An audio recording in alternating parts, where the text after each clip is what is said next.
ഇപ്പോൾ ചെമ്പ് local secretary Ashokan നമുക്കൊപ്പം തുടരുന്നുണ്ട്. ശ്രീ അശോകൻ, വലിയൊരു അപകടം തന്നെയാണ് ഉണ്ടായിരിക്കുന്നത് എന്ന കാര്യത്തിൽ യാതൊരു സംശയവുമില്ല. ഇതിൽ നമുക്ക് ആശ്വാസമുള്ള ഒരു കാര്യമെന്ന് പറയുന്നത് 30 പേരിൽ 29 പേരും രക്ഷപ്പെട്ടു എന്നുള്ളതാണ്. ഒരാൾക്കായി തെരച്ചിൽ ഊർജിതമാണ്.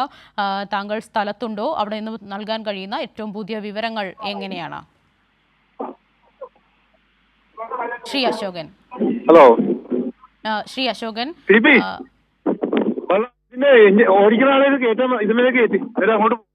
ശ്രീ അശോകൻ കേൾക്കാമെങ്കിൽ, വൈക്കത്ത് വലിയൊരു അപകടമാണ് ഉണ്ടായിരിക്കുന്നത്. 30 പേർ സഞ്ചരിച്ചിരുന്ന വള്ളം മറിഞ്ഞു. അതിൽ 29 പേരെ രക്ഷപ്പെടുത്താൻ കഴിഞ്ഞിട്ടുണ്ട്. ഒരാൾക്കായി തെരച്ചിൽ ഊർജിതമാണ്. ഇതെങ്ങനെയാണ് ഇത് സംഭവിച്ചത് എന്നാണ് മനസ്സിലാക്കുന്നത്? ഹലോ ശ്രീ അശോകൻ കേൾക്കാമെങ്കിൽ, പറഞ്ഞോളൂ. കോട്ടയത്ത് വൈക്കത്ത് വള്ളം മറിഞ്ഞ് അപകടമുണ്ടായിരിക്കുകയാണ്. 30 പേർ സഞ്ചരിച്ച വള്ളമാണ് മറിഞ്ഞ് 29 പേരെ രക്ഷപ്പെടുത്താൻ സാധിച്ചിട്ടുണ്ട്. ഒരാൾക്കായി തെരച്ചിൽ ഊർജിതമെന്നാണ് മനസ്സിലാക്കുന്നത്. താങ്കൾക്ക് ലഭ്യമായിട്ടുള്ള വിവരങ്ങൾ എന്തെല്ലാമാണ്?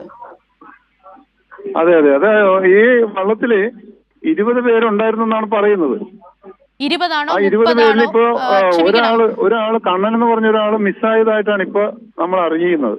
ഒരു കൂടെ വന്നേക്കണം. ഇവര് അപ്പുറത്തൊരു മരണാവശ്യം ഉണ്ടായിരുന്ന സ്ഥലത്ത് അവിടുത്തെ സംസ്കാര ചടങ്ങ് കഴിഞ്ഞിട്ട് തിരിച്ചു പോവുകയായിരുന്നു. പാണാവളിലുള്ള ടീമാണത്.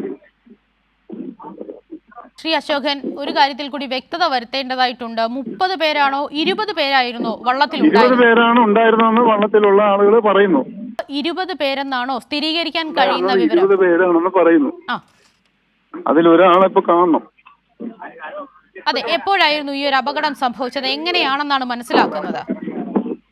ഇത് അവര് ഇപ്പൊ നല്ല കാറ്റ് ഓളമൊക്കെ ഉള്ള സമയമാണ് ഈ കായലിന്റെ ഭാഗത്ത്. അത് രണ്ട് കര തമ്മിലുള്ള ഭാഗത്താണ് ഈ സംഭവം നടന്നിട്ടുള്ളത്. കാട്ടിക്കുന്ന് തുരുത്ത്, വൈക്കം ചെമ്പ് കാട്ടിക്കുന്ന് തുരുത്തിലാണ് ഈ സംഭവം.